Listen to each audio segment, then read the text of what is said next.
শর্মা। তো আমি এসেছি ভিয়েনা সিডসের পক্ষ থেকে। তো আপনার পরিচয়টা দিন। আমার বাড়ি হলো আলিপুর দুয়ার ডিস্ট্রিক্ট, ব্লক খোলাঘাটা, গ্রাম যোগেন্দ্রপুর। আচ্ছা, আপনার নামটা? আমার নাম প্রাণেশ দাস। আচ্ছা, তো এটা আপনি কি শসা চাষ করেছেন? এটা ভিয়ানারে ছানা শশা করেছে। আচ্ছা, তো এটা তো চাষ করেছেন, তো এটা চাষ করে কিরকম বুঝতে পারছেন? এটা তো আমি দুইবার মাত্র হারভেস্টিং করলাম। হুম, মানে বাজারে নিলে এটা চাহিদাটা ভালো আছে, হুম, তারপরে কালারটাও ভালো আছে, বেশ বড় সড়ো হয়। আচ্ছা, এটা আপনার বাকি শসাগুলোর থেকে বাকি শসার এই শসার মধ্যে কি পার্থক্য বুঝতে পারছেন? এটা পার্থক্য বলতে এটা মানে ওয়েটে বেশি হচ্ছে। হুম, হ্যাঁ, এটা বাজারে একটু এটার চাহিদাটা একটু বেশি হয়। আচ্ছা, তো এটা মার্কেটে নিয়ে গেলে চাহিদা বেশি হয়। হুম। আর টান এটা আছে এমনি। আচ্ছা আচ্ছা, আর এটার ফলন কিরকম? আপনি তো দেখতে পাচ্ছেন যে এটা ফলন তো দেখা যাচ্ছে গাটে গাটে আসছে, একটা দুটো করে ফল আছে প্রতি গাটে।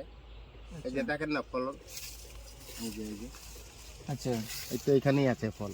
হ্যাঁ, এই যে আচ্ছা, প্রায় প্রতিটা গাছেই হ্যাঁ, দুটো দুটো করে ফল আছে। হ্যাঁ আচ্ছা, তো এটার আপনার গোড়ার থেকে ফল আছে? হ্যাঁ, গোড়ার থেকে ফল আছে। আপনার এটা আপনি বীজ মানে ফেলার থেকে কতদিনের মধ্যে ফার্স্ট তুলা দিয়েছেন? মোটামুটি 50 দিন হয়েছে। আচ্ছা, 50 দিনের মধ্যে ফার্স্ট তুলা দিয়েছেন। হুম।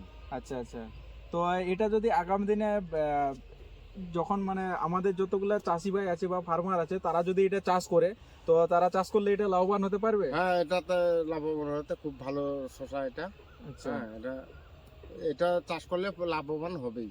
আচ্ছা আচ্ছা, তো আগামী দিনে আপনি এই শসাটা চাষ করবেন? হ্যাঁ, এটা তো আমি করবোই, ভিয়েনার ছানা শসা আমি করবোই। আচ্ছা, কারণ আচ্ছা। এটা আমি গুণাগুণ পেয়েছি, এটা রোগমুক্ত, রোগ হচ্ছে না সেরকম, আচ্ছা মানে ভাইরাস কম আছে আর কি। আচ্ছা আচ্ছা, তো এটার শুনেছি যে এটার মানে খেতে নাকি খুব টেস্ট, তো আপনি খেয়ে দেখেছেন? হ্যাঁ, আমি খেয়েছি, এই মাত্র একটু আগেই খেলাম। আচ্ছা, তো এটা টেস্ট টেস্ট হয়, মানে লোকাল শসা থেকেও মনে হয় একটু মিষ্টিটা বেশি লাগে। আচ্ছা আচ্ছা, আর এটাতে একদম গোড়া থেকে আগা পর্যন্ত একদম কোনো তিতে নেই, কোনো কিছু নেই। আচ্ছা আচ্ছা, আর এটাতে নাকি আপনার মানে যেটা দেখেছি যে এটাতে বীজ কম, এটা আপনি তো খেয়ে দেখেছেন হ্যাঁ, তো? এটার বীজগুলো ছোট ছোট হয়, দানাগুলো ছোট হয়, হ্যাঁ, খেতে সুস্বাদু আর কি। আচ্ছা আচ্ছা, আচ্ছা দাদা, আপনাকে অনেক অনেক ধন্যবাদ আপনার মূল্যবান